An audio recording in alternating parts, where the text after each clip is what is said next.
Imagine a ticking time bomb, buried and forgotten for decades, now slowly, relentlessly being unearthed by forces beyond our control.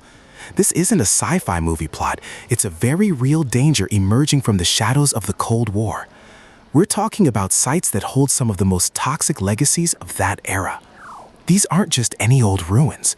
Picture Camp Century, a secret city carved deep within the Greenland ice sheet, or Runit Dome, a concrete coffin sealing nuclear waste on a remote Pacific atoll.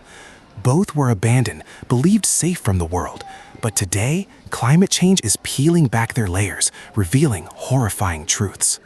During the Cold War, secrecy was paramount.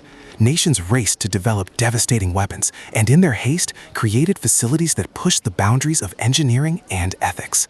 These sites were born from a desperate need for advantage, leaving behind a complex web of environmental hazards. Let's start with Camp Century, nicknamed City Under the Ice. In the late 1950s, the U.S. Army undertook a truly wild project. Deep in northwestern Greenland, they began building an entire military base beneath the vast frozen surface. It sounds like something out of a James Bond film, right? The official reason was scientific research, a way to test construction techniques in the Arctic.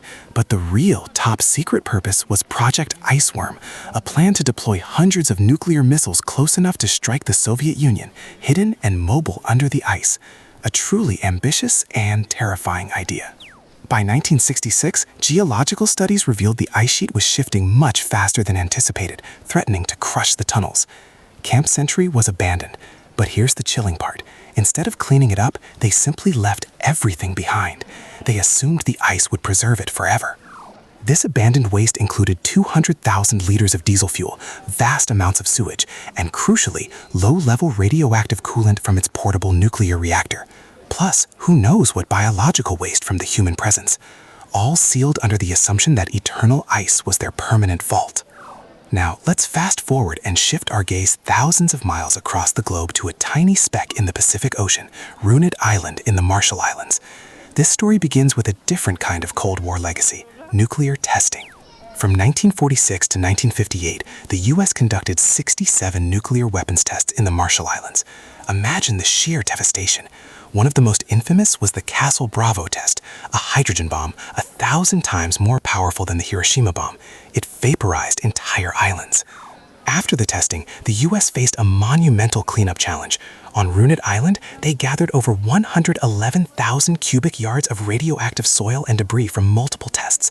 That's enough to fill 35 Olympic-sized swimming pools with highly toxic material. This radioactive mess was then dumped into a massive crater created by one of the nuclear tests. To seal it, they built a huge concrete cap over the top, known as the Runit Dome. It was meant to be a permanent, impenetrable tomb, a concrete coffin for the atomic age's deadliest remnants. For decades, these sites lay dormant. Camp Century, buried under miles of ice. Runit Dome, steadfast against the Pacific waves. The engineers and politicians of the time believed their solutions were permanent, that nature itself would keep these dangers contained. But they didn't account for one crucial factor, climate change. Fast forward to today, the Arctic is warming at an alarming rate. At Camp Century, scientists now predict the ice sheet will melt enough to expose the abandoned waste by the end of this century. All that fuel, all that radioactive material, all that unknown biological waste, just pouring out into the environment. And at Runit Dome, rising sea levels are already a major threat. Storm surges are eroding the coastline, and the concrete cap, never meant to withstand such relentless assault, is showing cracks. There's a very real fear that the dome could breach, releasing its highly radioactive contents into the Pacific Ocean. Here's the kicker. Who is responsible for cleaning up these messes? For Camp Century, the U.S. argues it's Greenland's problem now, as it's Danish territory. Denmark and Greenland argue it's the U.S.'s legacy. For Runit Dome, the U.S. considers its cleanup complete, but the Marshallese people face the immediate danger. It's an international hot potato. These sites are stark reminders that the consequences of our actions, even decades later, can come back to haunt us in unexpected ways. The Cold War ended, but its toxic legacy, amplified by climate change, is now a global problem. It's a silent threat, slowly emerging, demanding our attention. The dangers lurking beneath the ice and within a crumbling dome are no longer theoretical. They are a clear and present danger, a mystery unfolding in real time. Understanding these forgotten histories is the first step towards finding solutions for our planet's future. What do you think should be done?